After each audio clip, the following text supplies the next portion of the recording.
iMAXX podcast. All right, so we are now live here on the iMAXX podcast for episode number 5, and today's guest is Robbie O'Shields. Hello. How's it going, my friend? Good. How are you? Good. So one reason why I wanted to hop on this podcast with you is I noticed that you're now doing like life coaching stuff. I am. And yes. I wanted to kind of dive into that a little bit. What made you want to get into being a life coach? Well, I mean, I've been coaching, or not coaching, but in fitness for about 12 years at this point, really. And it's just turned into a passion of mine. And it's something that's helped me physically, mentally, and in really all aspects of life and disciplines. And I want to be able to teach that and help other people through, their situations as well. What was most appealing to get into that field? Well, do you mean like how my journey started? Yeah. Fitness yeah, in like general, how did you get into that? Well, I had always been an athlete. Working out was generally always appealing to me. It's just something that kind of always stuck in my life. Every hard situation that I've been to, I've always been able to lean on the gym kind of as my home, as my scapegoat. And just, it was always like you could always visually see and feel the progress. And that just slowly became addicting. And, I just got more deeper and deeper and deeper into it. And eventually it just became my lifestyle. I refined and perfected it. I've done everything bad that you could think of, terrible training styles, terrible diets, overworking myself, and just kind of learning how to do it properly over the years through my own education, through my own set of coaches that I've hired, and just trial and error. Oh, did you go to YouTube University too? Oh man, dude, whenever I started the shittiest, and I can cuss on here, right? Oh yeah, you can do whatever you want. Fuck yeah. Oh, dude, whenever I started in 2014, it was just like whenever social media was just coming alive, and like there was nothing right on the internet. Oh yeah. But you're fucking 18 years old, so of course you're gonna believe anything anyone says. And one of the guys that I looked up to at the time, he was a pro, and he's like, "Yeah, man, I train 600 times a year." So I'm like, "Fuck, that's what I need to do." So I'd wake up at like 3 times a day. It was twice a day for 300 days of the year. Oh dang. So basically, sorry, my math was off just a little bit there. So basically, you do 2 days for 6 days a week, and on Sunday you take a rest day. And I rarely took a rest day on Sunday too, which that was dumb. Not a lot of progress was made during that time, but I felt like I was doing the right things. Oh yeah. So I'd wake up at like 5 a.m. I would go do like a fasted workout, like kill myself on the Stairmaster for 20-30 minutes. Then I would do like a small body part of like biceps or triceps or something like that. I would go to my manual labor job for 8 to 12 hours, come back, do some big lifting, whether that be like a back or legs or chest or something in between. And then I'd go to bed at like midnight, wake up, and do it all over again. Dang. So kind of with that, so you kind of started out, you didn't really have like a good balance there. How did you find your balance? What did that journey look like going in from doing 2 a days when you're first starting out? How did you find yourself to find that? Well, that routine? really led me to burnout for a while. Probably for a couple of years, just no progress was made. Diet was shit. There was no motivation. I think I truly just trained my body into a state of where I just couldn't recover and just fully actually overtrained all the time, which is very detrimental. And it took a few years to start really understanding what I was doing wrong and starting to do the right things. And then everything clicked once I hired a very professional high-end coach, and he kind of taught me the ways and what to do and what not to do. And within 2 years was probably 5 years of progress. And that's whenever my journey really, really hit the runway. So you think the most influential thing was getting a professional coach to kind of guide you through the workouts? I think that goes with everything in life. It's getting a coach for anything, getting a coach for, business, relationships, fitness. It just takes out of the trial and error and the years of failure learning. It's a fast track to the success rather than you having to fall on your face. Kind of like reading a book. Times. Yeah, exactly. Yeah, I know, like you were talking about getting a coach in business. Recently, back in January, I started doing like a business mastermind because I feel like a lot of times you start out a business and you honestly you don't know what you're doing. At least me, I didn't know what I was doing getting into the actual business side of things. And as you grow and you grow and you grow, you kind of start finding yourself in a place where you're almost alone, and people don't want to hear you talk about business all the time. So you kind of find new friends, you find new friend groups, but it's really hard unless you get like other people that's motivated on the same wavelength, wanting to go where you're wanting to go, Right. to continue to grow in that. Right. Kind of like with working out, you hit plateaus, and if you don't have somebody pushing you or showing you the right ways to scale, right ways to grow in business, you're going to plateau. And I'm sure I'm trying to keep comparing everything to working out, but well, there's a lot of dualities and similarities and parallels with it. For sure, because like once you hit them plateaus, of the problem with business is like your bills keep piling up as you grow, and those bills are going to start to outweigh if you don't grow in the right way. And if you plateau for too long, that's when I see businesses sink. So getting involved in like a mastermind of other business and entrepreneurs has really helped me open my eyes up, see where we kind of stand in business, and really try to understand how other people are dealing with some of the same issues we're having with like employment and with the HR and with just different systems to make stuff flow different. So yeah, I definitely think getting like a coach specialized in what you're doing is pretty important. Yeah, it's funny that you said that you went through like a lonely period, and obviously I'm sure everyone that listens to this probably knows who Alex Hormozy is. I'm sure you know too. Yeah. You know, one of his best lines is like, whenever you start, you know, you go through this lonely period of where you aren't congruent with the people that you were around, but you're not to the level of the new friendships and mindsets and those types of people yet. So you do have this lonely period, and I think really that goes with any facet of life that you're trying to achieve. Oh, for sure. They say you are who you hang out with, and if you're not hanging out with people with that same mindset, even working out, even working out or starting a business or making music, it can be really hard to stay motivated, because it's like if you start showing some potential and your friends aren't really seeing that light, but you start to grow, it's like they almost have that jealousy, envy, and you're not getting that motivation that you need in them low points. And it's extremely difficult to stay around those negative minds and continue to want to grow in what you're doing. So what got you through those times? You know, what are some of the insights that you can share? So kind of like there was a long period. I was lucky enough to find a beautiful girl that through, I guess like 2018, 2019 was kind of my biggest growth year. And I was dating this one girl for a while, and we broke up, and my business, I was almost debating on stopping it, because we started in 2016 and up until 2018, 2019, probably some of the worst financial years. You were learning a lot in that time. Right. I was going through the friend process, trying to figure out who's going to kind of be with you through those tough times. And I guess what got me through there was honestly kind of like just trusting God with where he was wanting me to go in life at that time. I mean, there was a lot of luck along the way too. Again, I met my wife right there at 2019, and I think a lot of stuff starts with a healthy relationship, because when you're in an unhealthy relationship, it don't matter how good you're trying to do. If you have somebody you're coming home to every day and they're making you feel like you're worthless and you can't do anything, it's really hard to try to want to keep growing in there. And that's kind of what I was in previously. And then getting in a healthy relationship after that and having someone believe in me and believe in my dreams really helped me get going. We really didn't start picking up. I think in 2019 we had 2 employees and myself. But you kind of fast forward to 2021, that was whenever we first started getting some of our bigger contracts and started growing as a company. And we went from 3 people in 2019, 2020, and through COVID and all that fun chaos. And we go into 10 people at this point into 2021. And whenever you're growing in business and you go and you, I think we quadrupled our sales from 2020 to 2021.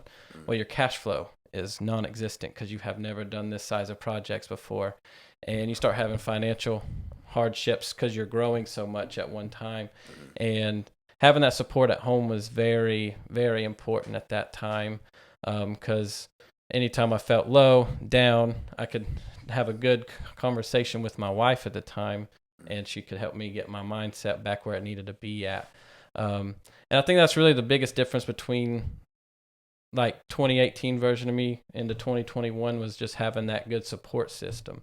But in the meantime, kind of back to your question, when I hit that lonely period and kind of didn't know which way to go and didn't have the friends around me that I needed, I really kind of just isolated myself for a while, tried to find peace in my life, and anybody that wasn't bringing me peace, I just kind of quit talking to, and started to focus on friends that had my best interest and that helped motivate me, having positive energy, which I'm a big believer in, like positive affirmations, positive energy, and all that. Cause all the same frequency. Yeah, for sure. Love it.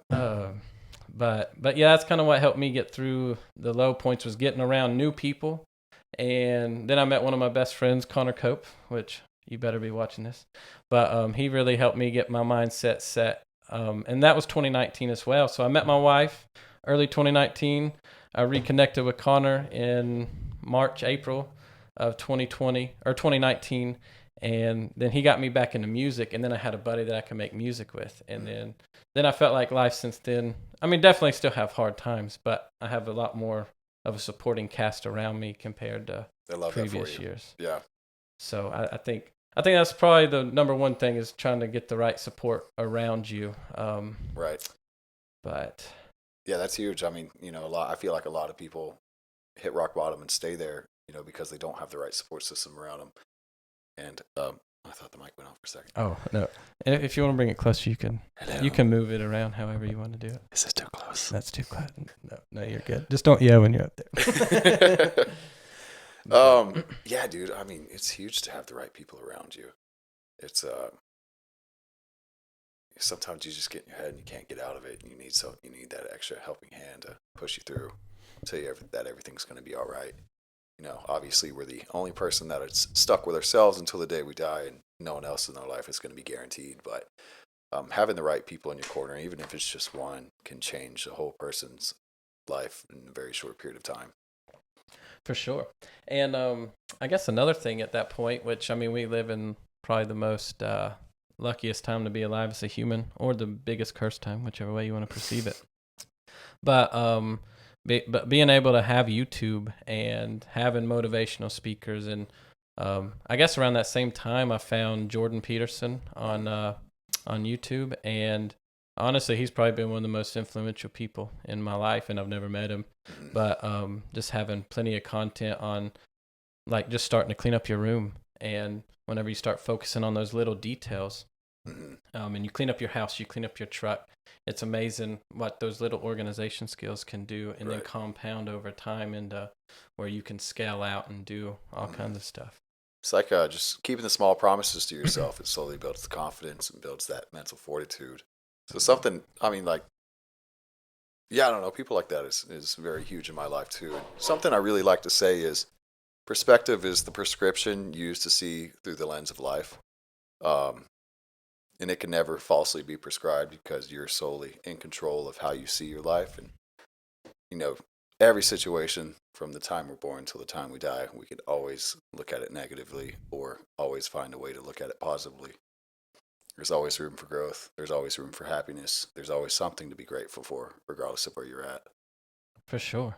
And just like those positive vibes, like keeping yourself positive through those dark times, I think it's the most important thing you can do.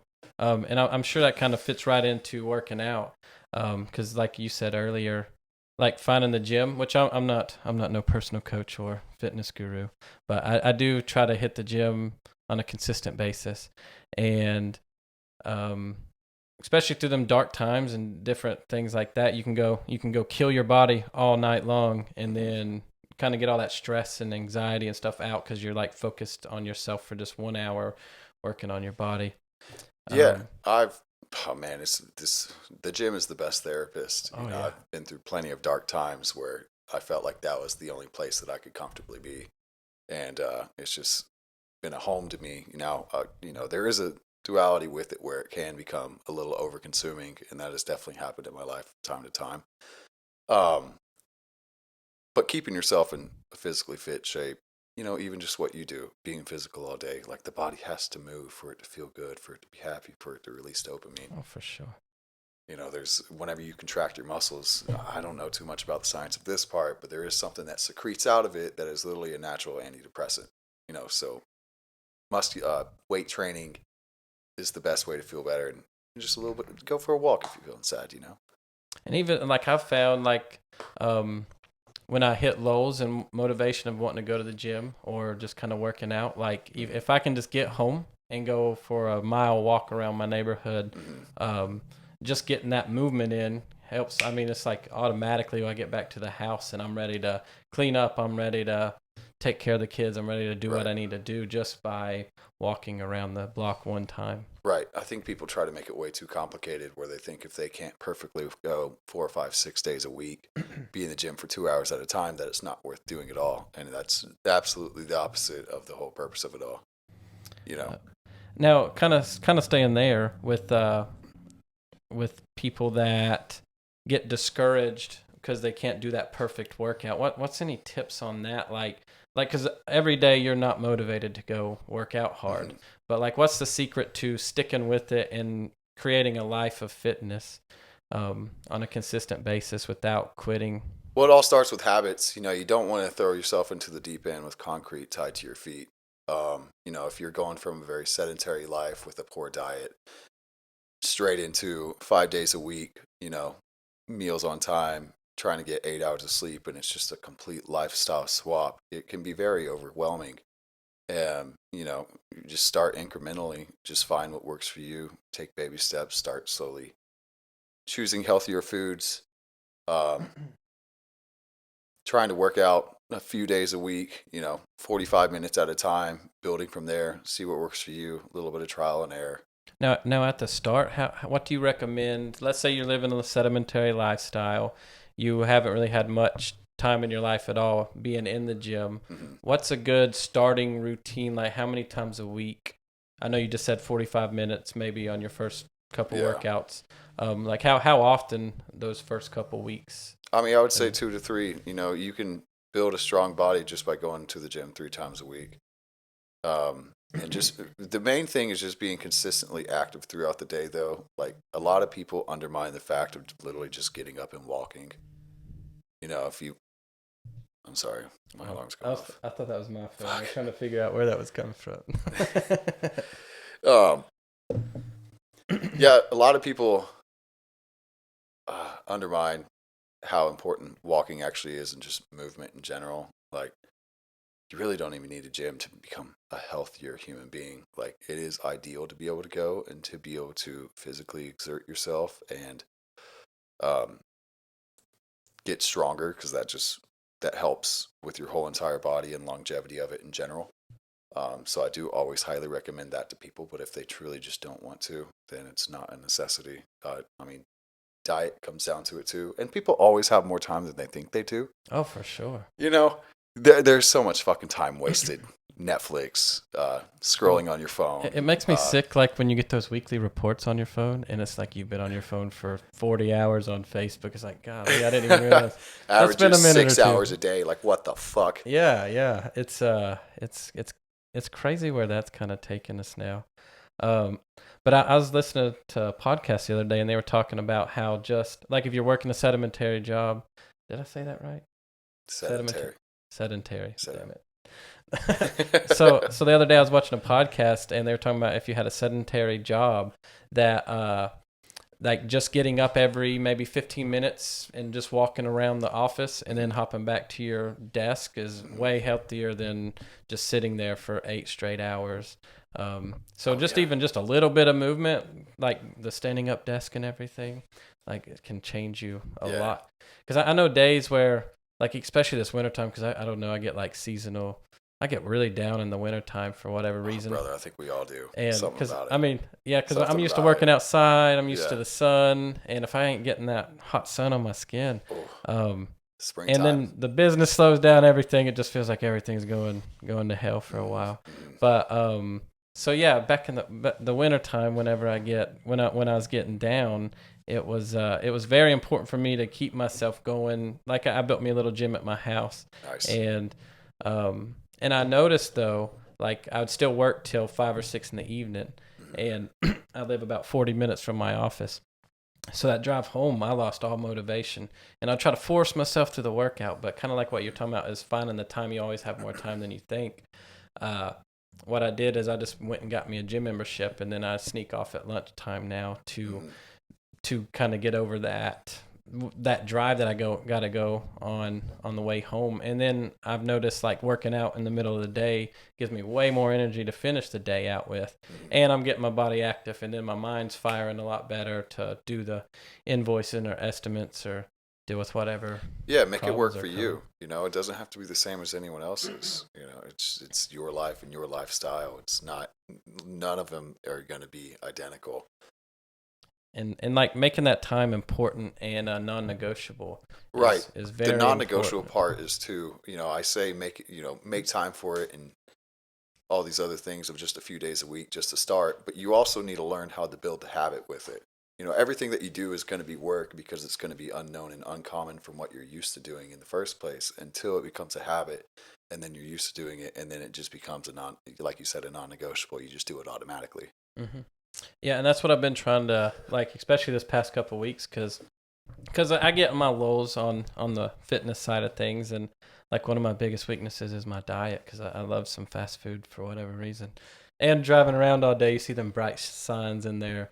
It's just like they're calling, and you can hear them voices in your head saying, "It's just a burger. You can eat McDonald's, right now." You smell it from 2 miles away. It's so bad. And I'll have my meal prep beside me, and it's like, this is cold. I'm not near a microwave, but the Sonic sign right here, it looks good. But yeah, my diet's like one of my weakest points, and so lately, especially this week, so hopefully we can stick with it, but like I've just been telling myself in my head, like, hey, this is a non-negotiable. We're not going to stop in the middle of the day and cheat on our diet. We're not going to stop at the gas station and get a bag of chips and a Coke. We're just going to fight through it. I've started meal prepping a little different to where I have a couple snacks that aren't as bad as Ruffled chips. And I'm trying to find some good drink alternatives for like soda. But, Coke Zero.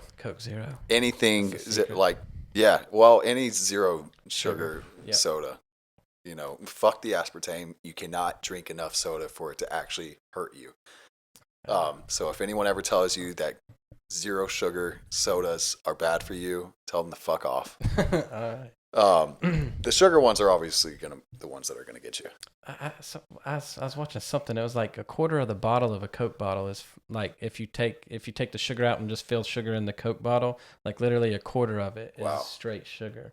Wow. I'll have to I'll put a picture of that up here. I might be wrong, but I'm pretty sure that's what I heard. That's disgusting. And so you're literally putting that much sugar in you, and they're saying like, now that studies are coming out, and again, I'm not a scientist and I haven't done a whole lot of studying on it, but like sugar causes like dementia. They thinking it's one of the main causes of cancer and all this other stuff. And it's like I think we're just now realizing this a whole human race how bad sugar is for you, and it's in everything that we certain types of sugar though. You know, like sugars from fruits, you're fine. Processed sugars and fast food. You know, freezable food, sodas, that's the kind that'll fuck you up. For sure. So kind of going on to the diet, like, so when you hear that voice, which I feel like you're probably a lot better on your diet than I am. What do you do to like quiet that voice in your head? Well, I'm at the point now to where it's just a habit. You know, it's just what I do. It's automatic. And it's just something that I built over the years. It's just the non-negotiable that I'm going to do every day. Because I know, not that I pass a fucking Burger King and want a cheeseburger. But I just know that the result that I get from doing it is going to be what I want. So I'm willing to put off the short-term pleasure for the long-term gain. I think that's important in everything you do, is always thinking about Right. like right now, this might feel good, Right. but how's that going to make me feel? Like with food, like how's that going to make me feel in 10 minutes? Right. And even like if you're just now starting, or this is the first time you ever heard that, is like just start paying attention to your body when you drink that nice cold Coca-Cola, or you eat that McDonald's cheeseburger. Like pay attention to the way your blood's flowing through your body. Pay attention to how your body reacts in 10 minutes. Notice how you talk to people in 30 minutes after you've ate something like that. And then pay attention to yourself on a healthy day and see how much better you're reacting to problems, and how you're dealing with people, and how your body feels, and how you have that more energy. And then like I use that thought a lot in my head, is like I feel like whenever I do cheat on my diet, like I feel like literally like my blood is kind of like stopping up my veins. And I know I use that as some motivation. And I've noticed like when I go to business meetings or I'm talking to people, like when I've ate junk all day, like I don't have all the answers right there like I need to. But then when I've ate clean, drank water all day, and feel like I've done good, like, I mean, there's hardly any questions that I can't answer in my field. And everything just seems to fire a lot quicker. And then that makes you perform better. And then that addiction to that performance helps me kind of have that thought in my head. Today, we're not going to stop at McDonald's. Mm-hmm. But it still gets me every once in a while. It flows together. It's lately, okay. Lately, it's okay we've been to doing treat better. yourself. It's okay. So how do you feel about cheat man. days? I don't know. I wouldn't really call it a cheat day or off-plan meal, whatever you want to call it, I guess. I mean, they're great for you. I highly recommend. There's you can't really be on your body starts to resist losing fat after a while of being on an intense diet.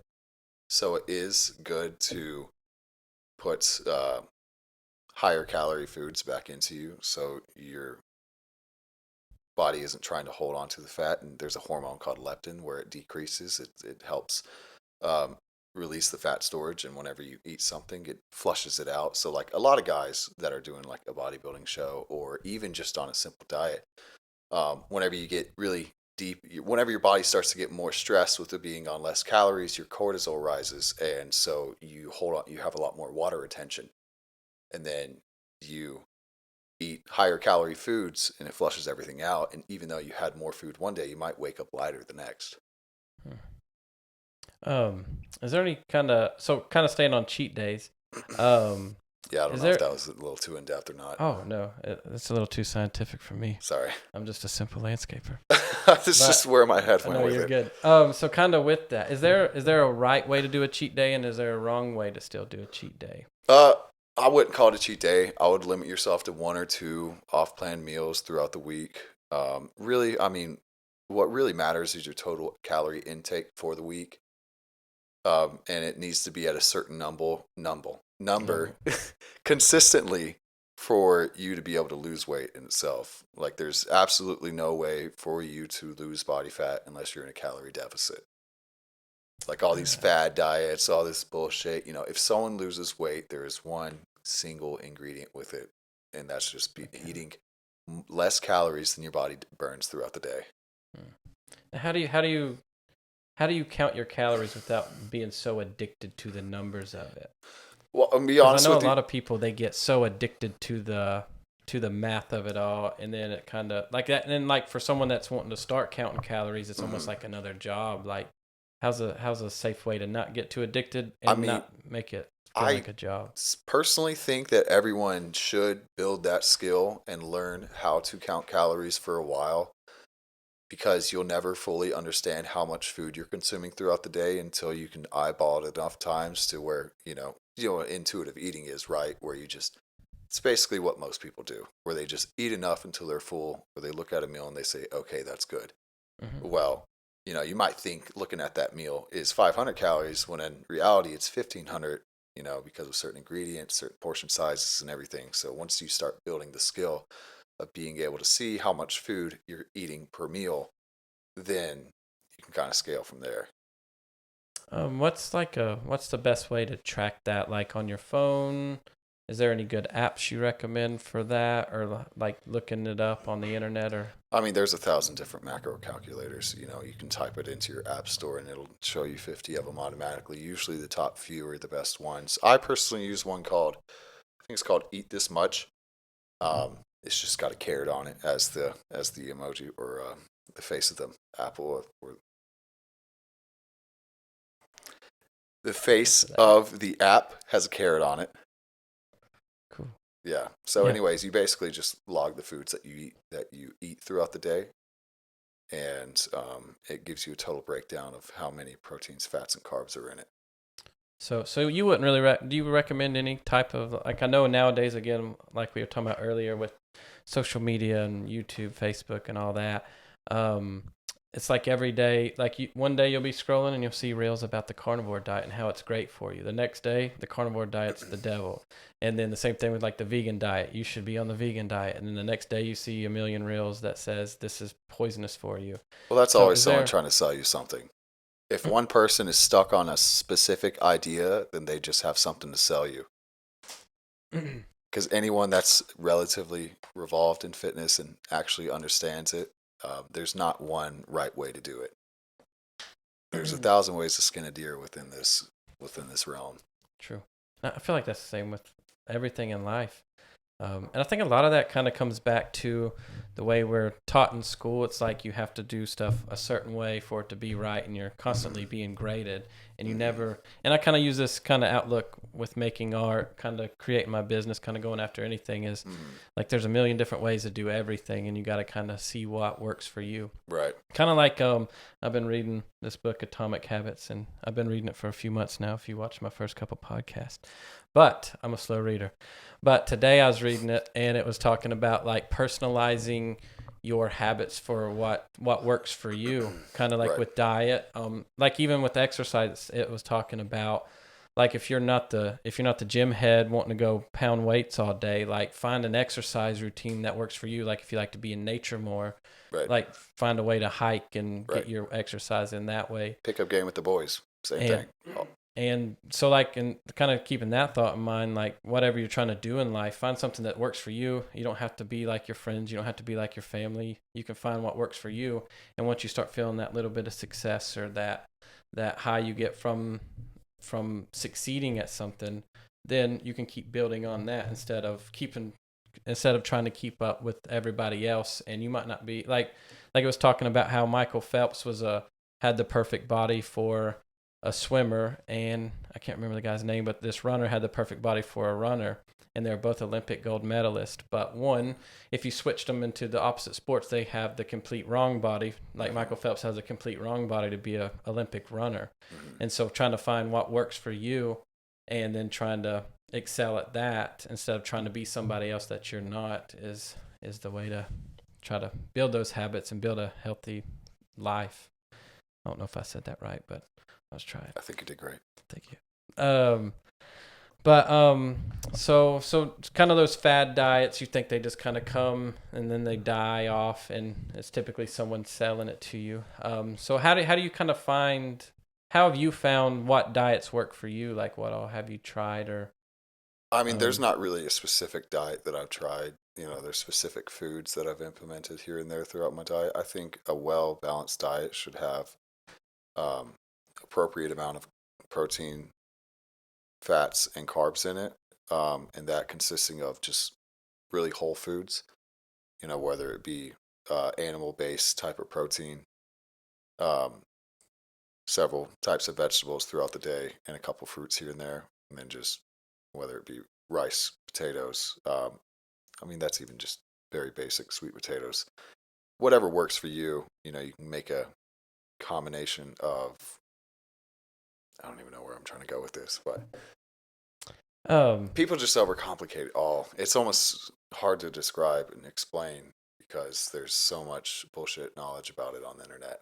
And then it's like if you get stuck on looking up one thing, then like for the next week or two, all you see is all those different reels, right, and ads for someone trying to sell you what they're wanting you to eat. I have noticed that, like, again, kind of going back, I used to try to work out in the evenings, like 7, 8, 9 o'clock at night. And now that I'm working out at 12, I normally try to eat my lunch around 11. That way I'm not full going to the gym, but I feel good. And I have a lot more energy compared to scarfing down some food as soon as I get home at 7 o'clock and then trying to work out at 7:30. Is there anything like on meal timing to help maximize your performance in the gym and have a little more motivation? The only ones I really recommend, well, I mean, ideally, you're going to perform better if you want the optimal muscle capacity. You're gonna be better in the evening because you'll have more food and calories in you to burn as fuel in the gym. But that's like bodybuilder style stuff. That's about as intense as you can get with it. For an average person, they can work out any time of day, but I never recommend really working out fasted. You definitely need something in your body before and afterwards to fuel and then replenish. Is there like an optimal time pre-workout to do it, or? To be honest with you, just within a couple hour time frame, whatever works best for your digestive system. Like for me personally, I can slam a fat ass meal and go straight to the gym and be fine. I can't stand training hungry. But some people have a slower digestive tract depending on what they eat with it too, and they like to eat 2 hours before they go. And I'm like, you're fucking crazy. I can't do that. But it's really, again, just goes back to what finding works for you and your schedule. And this anabolic window after working out is kind of bullshit myth too. As long as you eat something within a couple hours after training, then you're fine. Don't stress about having to eat immediately after you're done working out. And most of the time your body's in such a stressed out state that it's not good to immediately put something inside of it to make it work even more. You almost want your nervous system to settle down a little bit before you start eating. How do you feel about pre and post workout stuff? What do you mean? Like supplements or? Yeah, like supplements. Like I've heard that like if you have to take a pre-workout every day before you work out, then you need to work on your mindset more than thinking about getting that pre-workout. Well, then I'm really fucked in the head because I don't remember a workout where I haven't taken pre-workout before okay. it. So I mean, I like to take them because I like that itch it gives you and that whole burst of energy. Yeah. But this is also coming from a bodybuilder standpoint. Not everyone needs the same thing. Some people thrive off a cup of coffee that's got 80 milligrams of caffeine in it. Not everyone's a caffeine junkie. True. And obviously, it's not good to take copious amount of caffeine through the day either. It will definitely fuck up your adrenal glands and desensitize you, and you'll have to take more and more to get the same high. Yeah, true. Yeah, I've noticed. Like because sometimes I'll skip and go maybe 3-4 days without going to the gym, and then when I take that first pre-workout again, it's like dude, it's all lights brand you new. on fire.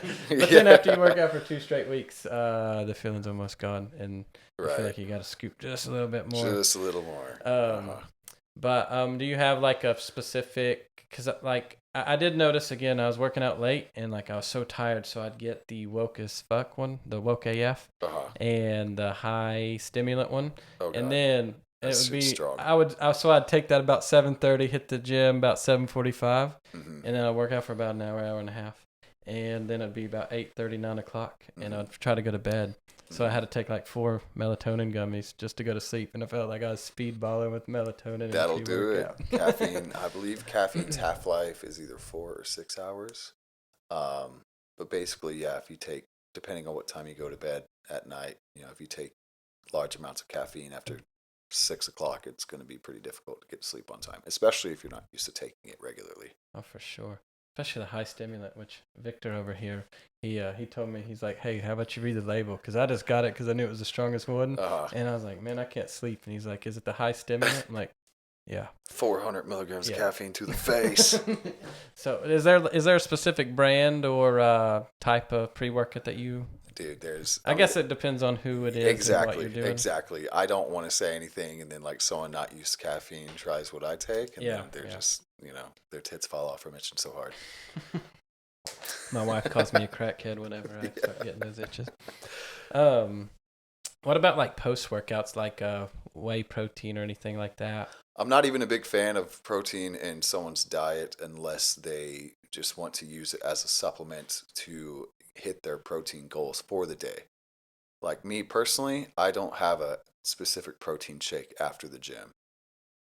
I just have my normal chicken, rice, asparagus, and some olive oil on it. Me personally. Yeah. But I mean, That it natural can be, protein. yeah, it can be anything. If it, if like I said again, if it works for you to have a protein shake or something after the gym, that's great. But you also want to have some carbs with it too, because your glycogen storage is going to be depleted from exerting yourself. Yeah, I know I've went on like trying to cut out all carbs, and I felt worse in my life. Oh, dude, fuck than keto. Yeah, I tried that. Not for a chance. the longest I ever made it was maybe 2 weeks. Ugh. And I just like, well, this is how you. Which I'm sure I didn't do it long enough to get the effects they say you get, but it just wasn't for me for sure. So how do you feel alcohol impacts training and recovery? Terribly. There's really no other way to put it. I mean, if you break it down scientifically, alcohol is basically a poison. I'm not saying don't drink. I love going out and having a few every once in a while. There's nothing wrong with it. But if you do it consistently and you want to have good progress in the gym, you're not. Depending on how much you drink, how much body fat you have, and your overall digestion. But really, it can affect you from 12 to 36 hours of basically being able to lose any fat after that time period of drinking. I know, like even just drinking one anymore, which I've gotten a little older. But like when I was in my 20s, I felt like I could drink all night, work all day, drink all night, work all day. Which I'm sure it was affecting me, but I didn't notice it at least. Mhm. And now it feels like if you just drink one drink, or me, the next morning I'm so foggy headed. I don't even. It's like it's almost like complete turnoff to even try to drink one drink anymore. Oh, dude, it kicks my ass. And again, like kind of paying attention to your body and everything. Like just like if you're not paying attention to how you feel that next morning, or a few hours if you drink earlier in the day, a few hours after that, I feel like. I feel like you can be blind to that, but once you start paying attention, it's another motivating force to be like, hey, probably shouldn't be doing this. Right. It's like the risk to reward kind of situation. It's kind of like even, I used to love smoking marijuana, and I've noticed lately if I've smoked or it's like the middle of the day, like I start getting really foggy headed. I lose a lot of motivation, which has now helped me try to quit smoking marijuana. Mhm. But not saying you have to do that. But I don't know, you just start paying attention to your body's cues and how you feel on different things, kind of like with your diet, drinking, Right. any extracurricular activities you're doing. I think paying attention to your body is pretty important to try to have a successful, long life. So do you have any food prep tips for anybody out there? Well, I've got two answers for that question. One would be depending on what you want to have in your diet. I would recommend batch prepping everything to where you can have 3 to 4 days worth of meals at a time and not stress yourself the fuck out trying to do it all the time every day, because that sucks. Or eating food that's 7 days old. Or eating food that's 7 days old. Yeah. Oh, dude, I used to work in Tennessee. So I lived in Nashville, but I would work in Tennessee, and I cooked on Sunday my 7 days worth of food and put it in a gigantic cooler and just filled it with ice and took it with me. And by Friday, I swear to God, it was disgusting. And I had to keep it in cooler the whole time. I couldn't put it in the fridge, so the ice would melt and then it would flood my food, and then I would be frozen, or I'd try to eat it. It's just, yeah, After that 3-4 day mark, it's like if I meal prep on Sunday, Yeah. I don't want to eat that same food on Thursday. Or Yeah. whatever it is in my 4 head. days It's max. Second part to that question, though, is people think that there's a certain amount of times you need to eat throughout the day, and that really doesn't matter. There's no such thing as like meal frequency. Yes, we talked about earlier where you should probably time your meals accordingly to your workout, but however many times you eat throughout the day is going to solely be up to you and what fits you best. People say, oh, you got to eat 6 times a day to keep the metabolism going. No, you can eat 2 times a day, or you can eat 20 times a day and still get the same effect. As long as you have that amount of calories ingested by the end of the day, then that's what matters. I know you probably touched on this earlier, but is there a certain amount of calories you should be looking for? Well, it depends in a if you're day? looking to gain or lose weight. Ideally, you want to be around 500 calories shy of your maintenance calories to lose half to 1% of body fat a week or more, depending on how much you weigh. I'll give you a roundabout general answer though. 1 pound of fat is roughly about 3,500 calories. So if you decrease your calories per day by 500, 500 times 7 equals 3,500. So that should range around that. But also it depends on what your body weight is too. You could even have a little more of an aggressive start to the diet. But also the opposite of that is if you want to gain weight, you want to be 400 to 500 calories above your maintenance to start putting on a pound a week, roughly. Perfect. All right, so I'm gonna switch gears just a tad bit off a diet. Do you judge people that go to Planet Fitness? No, fuck no. Absolutely not. I'm just kidding. Dude, I used to have a Planet Fitness membership. Actually, that's actually, to be honest, my membership was specifically for arm day and getting a tan. I still haven't checked out the spa room. No, there's nothing wrong with it. I'm an advocate for anyone that goes to the gym. Fuck that gym humiliation stuff or gym intimidation that they have. Yeah. So right now in life, I know we were talking earlier. Are you trying to be like a personal coach, a fitness coach? Yes, I'm an online fitness coach, lifestyle, intermittent bodybuilding, whatever works best for you, whether you're trying to lose weight or gain muscle or just have a better overall life and mentality about things. But where to find me is on Instagram at Robbie O'Shields. Just type in my name. You'll see my face. Give me a follow. How do you spell that? ROBBIEOSHIELDS. Is there an apostrophe? There's no apostrophe. No apostrophe. I don't think Instagram allows on Instagram. that. Gotcha. Perfect. So if someone's coming to you, what can they look forward to in your program, and how do they get started on that? Well, I'm going to be with them hand and foot through the whole thing. I want to be as personal and intimate as with my clients as I can, so they get the best out of their time with me and the best results possible. But what I would do with them is, first of all, do an assessment of what they need and what their specific goals are. And then we would find a plan that works best for them. Through me, I have an app that I have everything tracked through, where I can do check-ins with them. You can message me through, update your training plans. I do a weekly call with people. Really just anything that you need to do. Oh, I also have people send me videos of them training themselves so I can help critique their form. Really any question, ins and outs that they would have for me, I would be able to supply an answer for. Is it just a link on Instagram, or do you have like a website started? It's a link on Instagram. You can click on my link tree and be able to book a call with me from there. Okay, perfect. Mm-hmm. So how did you get into wanting to be like a coach online? Well, to be honest with you.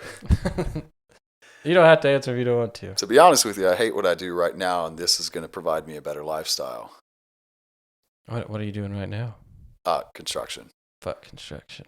I'm just kidding. I love it. No, there's a lot of good things. There's some good days and some bad days. I've been here for so long that I don't want to be tied down to this area forever, and I want to be able to have the freedom to work from wherever I want. But I also haven't done that yet. I might hate being behind a laptop all day. What do you think gives you that entrepreneur spirit? Because right now, if I'm right, you're running a flooring company. Well, I'm just a flooring subcontractor. But yes and no with the self-employment side of things. It's kind of complicated. I just don't like being told what to do. That's one reason why I got into what I'm doing now. Right. I'm very stubborn. Unless I have a direct goal in mind and someone's going to teach me how to get there, I'm very coachable. But if you're just telling me what to do just because you want it done for yourself, I'm not going to mind it very well. But yeah, and that's I guess like going into coaching and trying to be an entrepreneur, it does take a whole different mindset, and we can kind of switch right into that. Like what do you do for like your mental clarity to make these, because like, I mean, that's pretty life-changing, which I know you're just now are you just now getting that started? Yes. The online coaching? Yes. So how are you getting your mindset prepared to kind of start that new journey, and like how are you working in the things about discipline from the gym to kind of make sure you're going to stay course with that? Well, it's all just about setting the right plan for yourself kind of with the gym. There's so many dualities with it and parallels. Like I think like within business and within the gym, you learn the discipline and the habits and you just apply that to the same thing in business and just um, keep doing the same repetitions, see what works, see what doesn't work, make tweaks where you need to. Having a coach is in business as well, like you've said before, is very beneficial.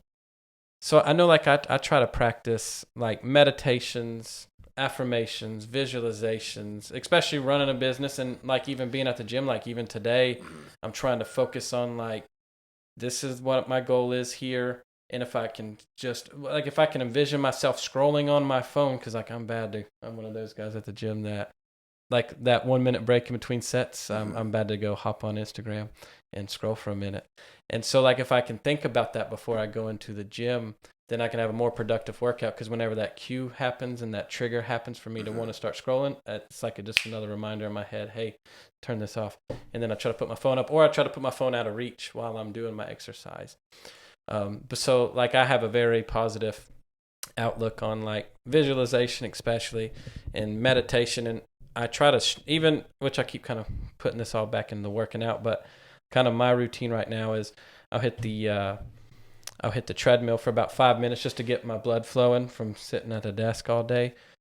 And then I'll hop into like some stretching, and I might turn on some meditation music or something. And maybe for 10 minutes, I'm stretching at my body and kind of just trying to visualize my workout, visualize what I got to do the rest of the day, and kind of think through that. And that helps me out a lot.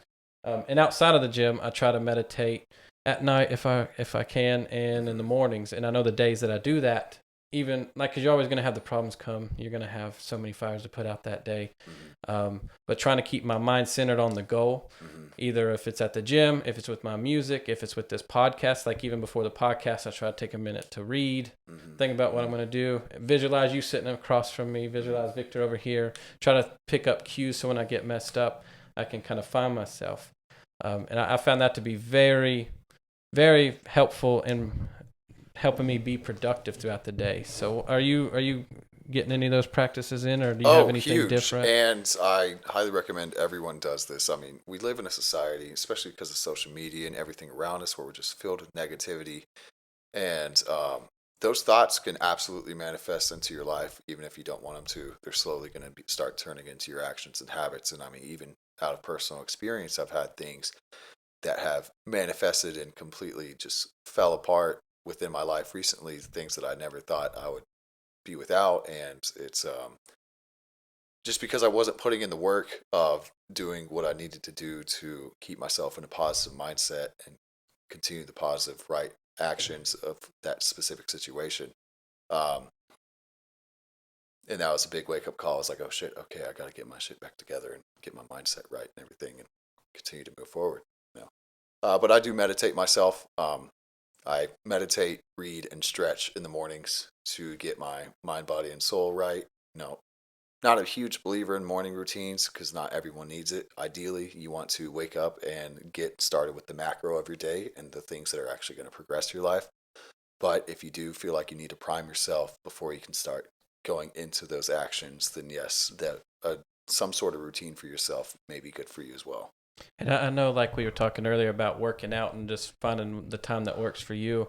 I have this evil voice in my head that's always like, if you miss a workout, you're the worst person in the world. And then that voice keeps trickling, and then you don't even end up working out because you missed your perfect time. And I try to silence that voice again with like meditations, reading, trying to find yourself in those times. And I try to silence that voice, because like if you mess up, like just get it in that day. Get your workout, right. Even if it's a 5-10 minute workout, get that workout in.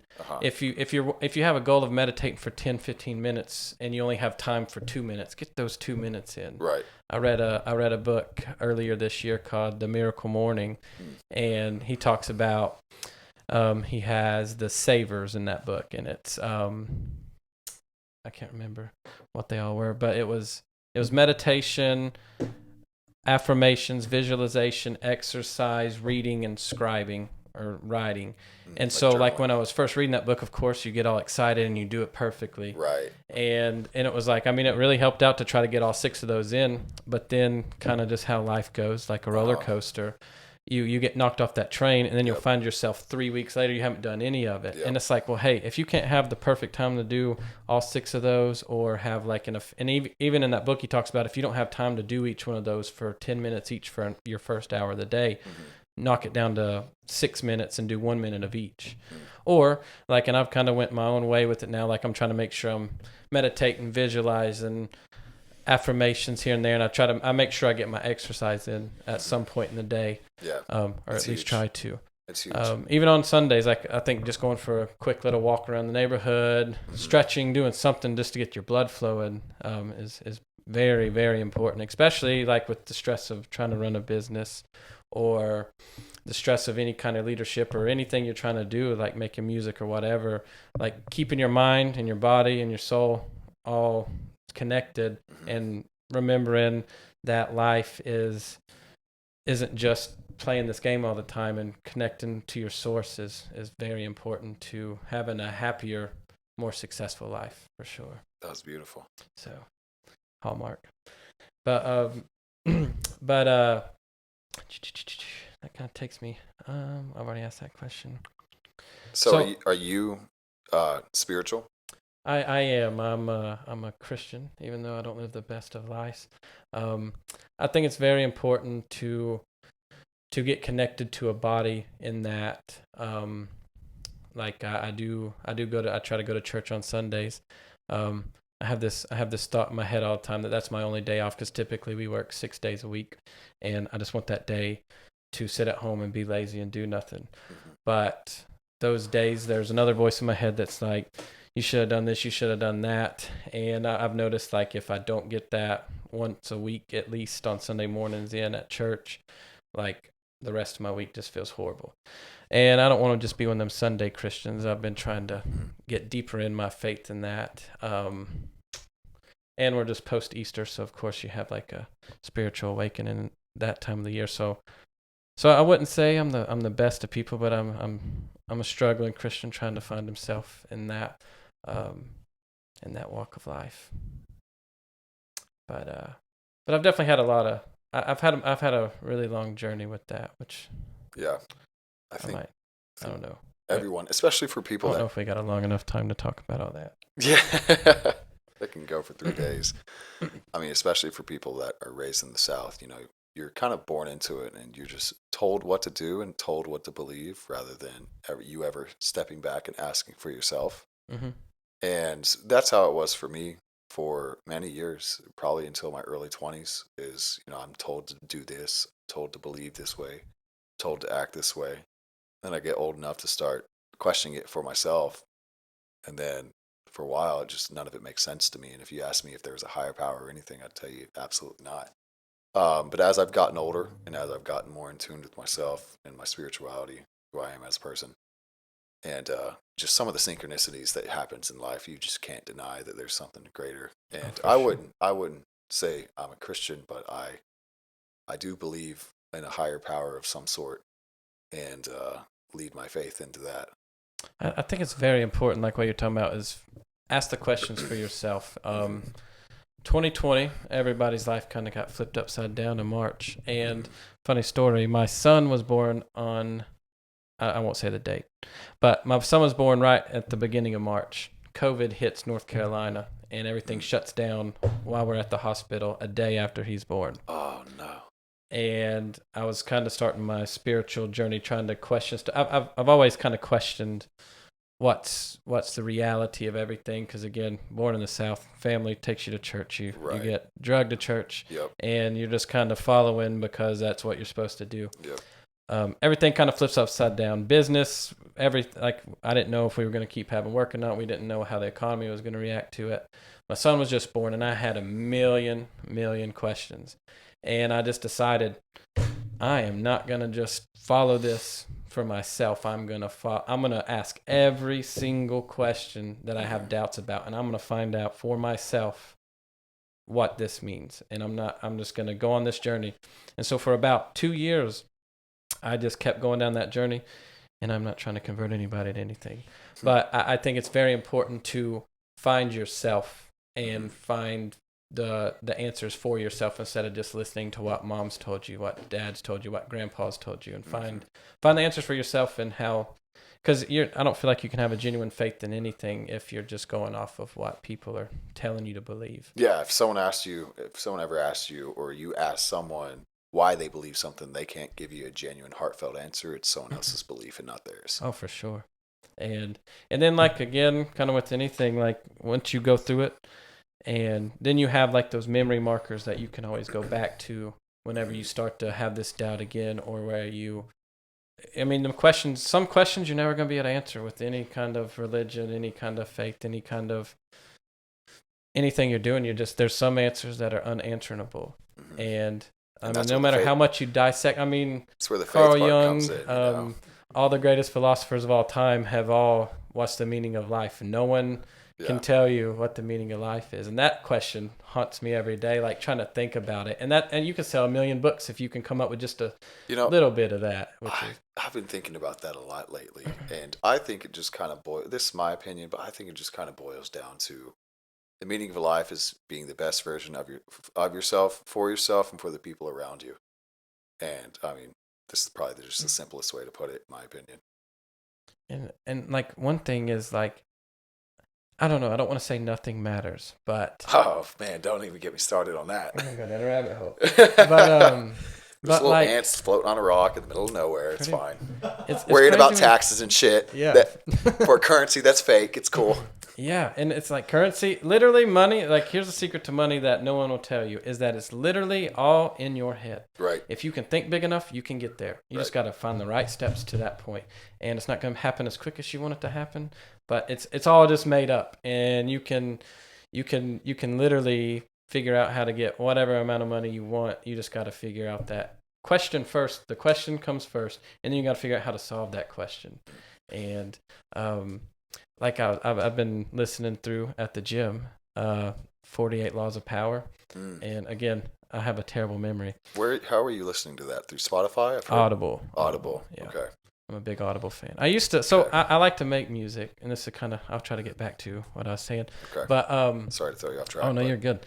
So, like, I used to be huge on the listening to music at the gym, and I don't know what's happened the last 5 years, but all I want to do at the gym is listen to podcast or listen through a book, because I like to make music, so I don't like to be influenced outside of. Makes sense. So when I'm at the gym, or like, and I feel like also in this book it talks about compounding good habits together, and it's like, well, a lot of my day, literally, some days I have 200 plus phone calls, and it's literally hello, problem, hang up, hello, problem. So I don't have time to listen to a book here, and then by the time I'm off of work, I don't really want to put my mind to deep thought. Yeah. So at the gym, I've been trying to compound, like, listening through a book that I want to know about, and try to get some fresh thoughts put into my head.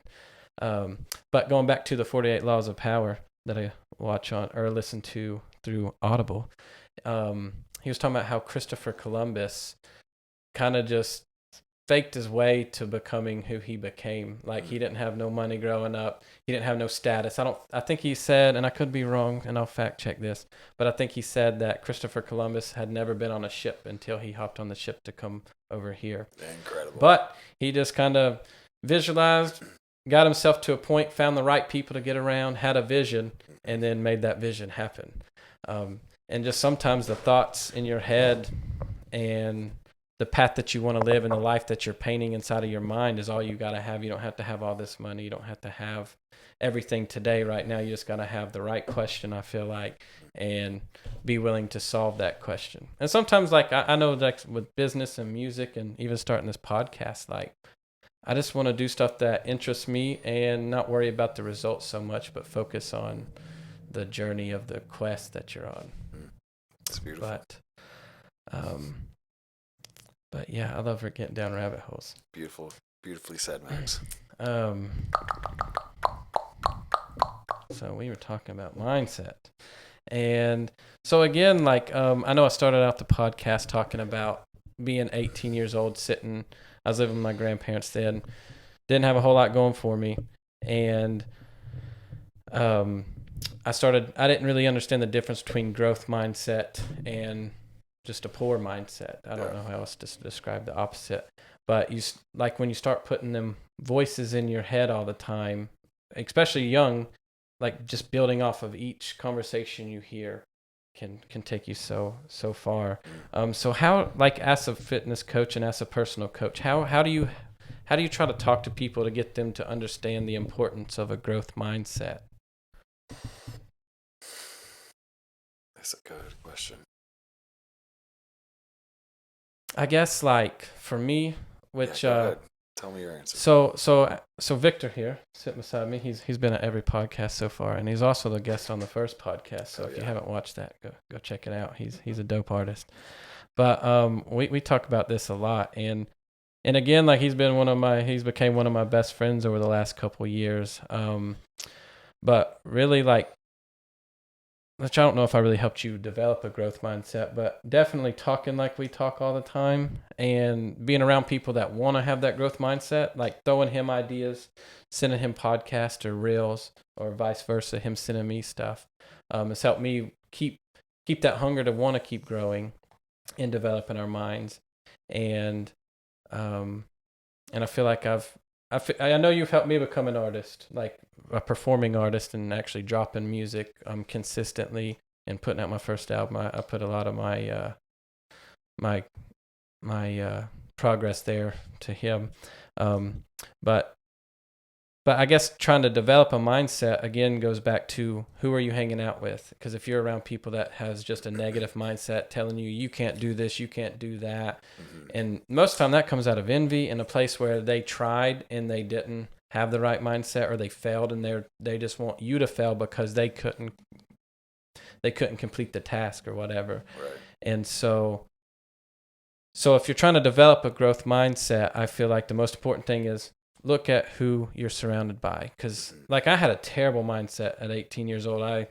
I was envious of people that were more successful than me at that age, which is stupid because everybody kind of starts out this. No, that's a false statement. But everybody starts out differently. But nobody at 18 years old has it figured out, and you got a lot of life to live. And even at 32, where I'm at now, like I still have a lot of life to live. And one thing I've learned is to be okay with the process and just do the thing for the right reasons, and not for the success or not for the pride of and not for the pride of the status or trying to impress people. Do stuff that makes you feel like you're you, and learn to be okay with that. And if you like, and this ain't no jab at nobody, but like if your friends, like if you're making music, here's a good example. I hung out with some people. I won't name drop them, but I've been making music since second grade, or writing songs. But I remember I was just starting out learning how to write music, and so I'd show my buddies, and it was almost like they were jealous of the music. And so they would just tell you suck, you need to quit, you can't sing, you can't do none of this, you can't do none of that.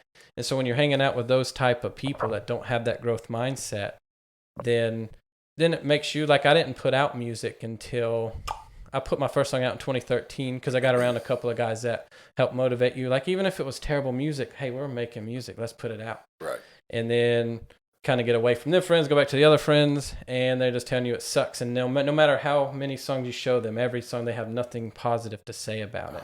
Which I'm not saying that you're a great artist to start out with, but when you start getting around people that's like, hey, you got some talent here, there's a way to critique people, especially with the growth mindset. Like, I mean, I try to talk to people all the time about work because I know I'm screwing up a lot, and I want to have truthful criticism, but I don't need everybody to sugarcoat everything to me, and you don't need that voice telling you suck all the time either. You need someone that's like, hey, you're doing good here, let's tweak this, let's work on that, this sounds great, this song could use some help.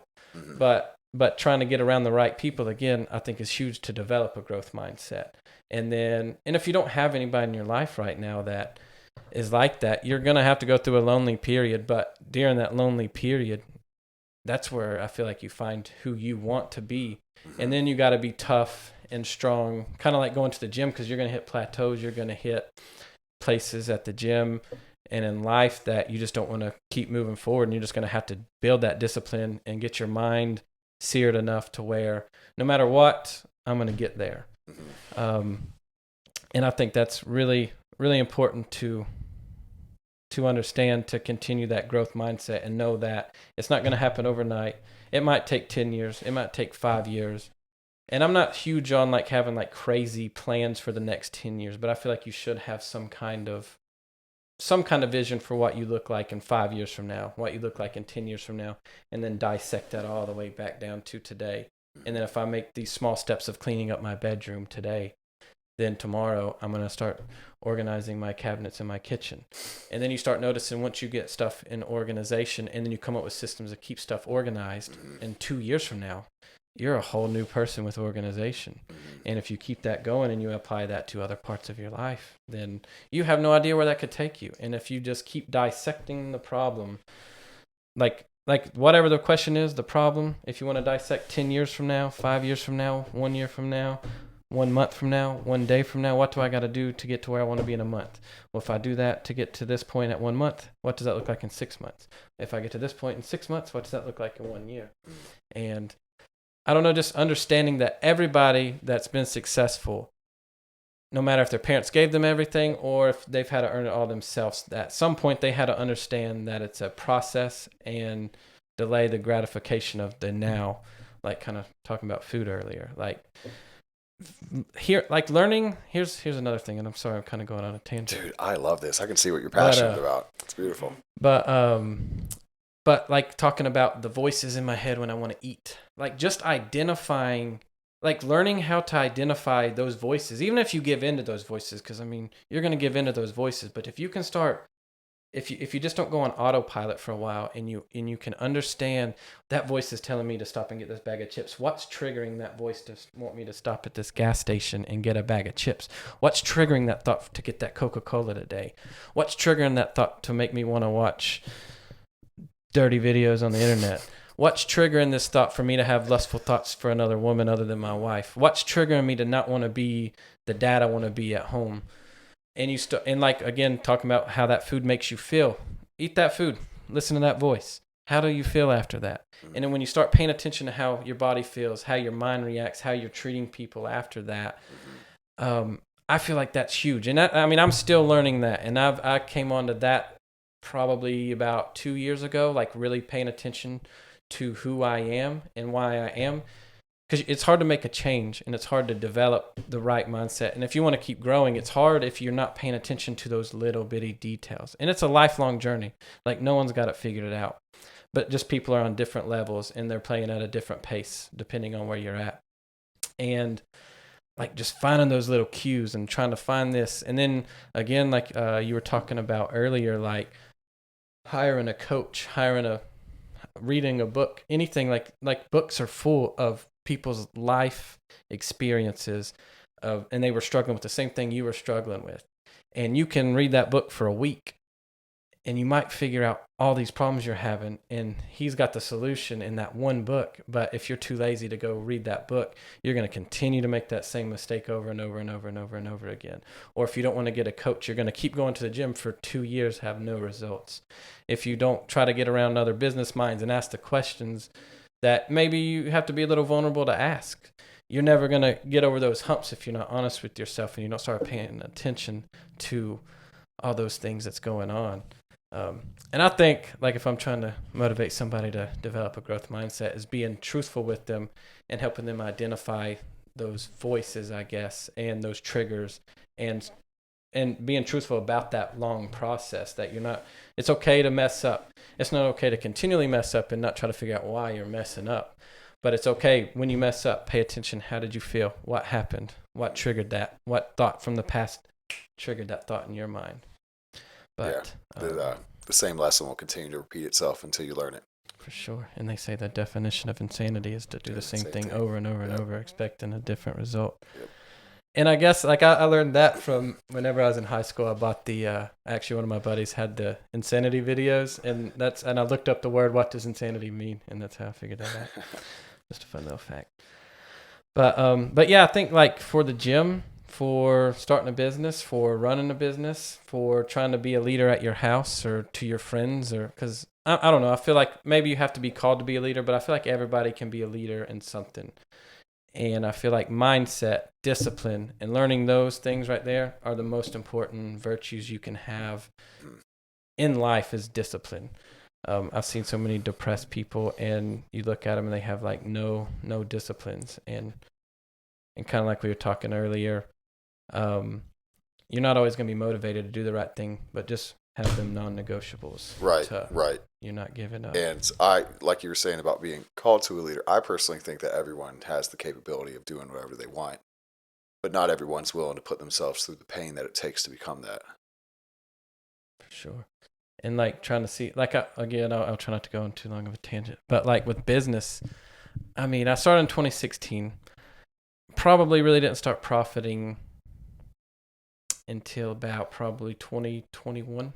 So that's like 5 years right there where you're learning every possible mistake that you can make financially, with employees, with this and that. And I mean, that's not no joyride right now either, but like 90% of businesses fail within 5 years. And then only like only 10% of that 10% left makes it 10 years. And the reason is because like you're fighting against everything in this world every single day, and you have to develop that discipline. You got to develop that strength and that courage to keep pushing and pushing and pushing. And while, like, I know I started at 23 and all my friends were partying and they had better jobs and they were making more money than me, and it was like I could just quit and I could go do what they're doing, try to make that money. But in the back of my head, I kept telling me, one day this is going to pay off. But then you would hear that voice and you'd get mad, and it's like, this is never going to pay off. I want to quit. And I came so close to quitting in 2021, like right before you hit that peak or that rise. And, but that was probably one of the most toughest decisions I ever made. I had a job offer, and it was a job I wanted, and they just were paying me $3 less an hour than I wanted to make.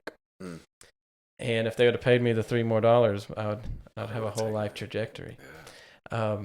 But everything happens for a reason, brother. Yeah, and so it's crazy, but you just got to stick through that tough time. And even though, like, you got to get tunnel vision and you got to quit looking at what everybody else is doing, even at the gym, again, to get over that gym, what did you call it? The gym intimidation. Yeah, to get over that, quit looking at everybody else. Everybody's starting at a different point no matter where they're at. But it doesn't matter what level you're at, you're always going to feel that way. You know, even if you're at level 50, you're going to be looking at someone's level 75. Sure. I heard a story that feeling never goes away. Like even in like business and everything, like someone's always going to have a bigger business than you. Someone's always, like, I've heard that there's billionaires that might have a net worth of like $5 billion, and they're hanging out with this guy that's worth $100 billion, and they feel broke and poor compared to that guy. Dude, right. So keeping that tunnel vision, no matter what, can help you get where you want to go. As long as you're happy with the standards you set for yourself. Oh, for sure. And there's people with all the money in the world. Physical fitness is their top thing, and then they're miserable on the inside because they're not doing what they want to do. And so I think, like, finding yourself, like, if I had one thing for anybody, it would be just find what makes you happy and go after that with your full heart. I don't know, like, people think it's silly that I make music, but I don't know, I love doing it, and it's definitely one thing that's helped me grow over my life. So that got deep. Yeah, I think that last half hour was you. I loved it. My bad. That was beautiful. No, keep going. So we were talking about growth mindset. Sorry, I love talking about growth mindset. I can tell. So I think we went through mindset pretty good. We went through diet, general health and fitness. We kind of talked about that a lot. So where do you see yourself going as a fitness coach? What's your overall goal there?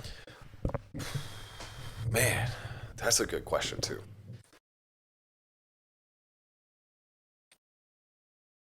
Because ideally, I would like to have a gym at some point down the road, and possibly a clothing line tag along with it. But starting with the coaching business, there's not a lot of overhead, so the majority of it's profit that I can use for other things in the future. I'm not exactly sure though, but because the access of social media and everything involved, you know, you can grow a coaching business to something significantly more substantial than the average person can comprehend it being. Yeah, what are you doing in that realm to kind of put yourself out there? Because I know, like, even on like the music front, like it feels like it's more work to create the reels and create the engagement that you want on your music than it is to actually do the thing you're wanting to do. What are you? What's kind of like your plan? The coaching part's easy. It's the attraction to it that's the hardest. The marketing of it that's the hard part. You got any plans there you want to share? Or you want to wait? So I mean, I just have that part. I'm actually still learning myself. It's just a growing process, trying to understand how to build my brand.